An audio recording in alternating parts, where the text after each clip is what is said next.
Today we will learn how to ask for directions when we are lost in a city. Hi, excuse me. Can you help me? Sure. What do you need? I'm new here and I'm a bit lost. Oh, I see. Which place are you looking for?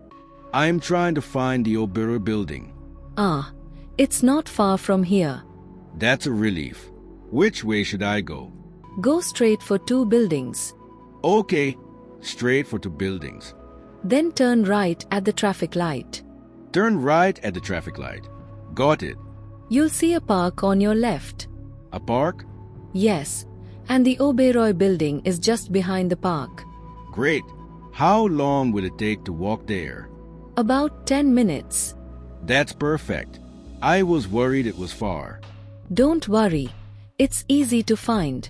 Thank you so much for the directions. No problem. Are you visiting for the first time?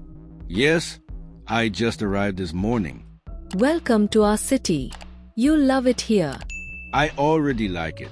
People are friendly. That's nice to hear. Enjoy your visit.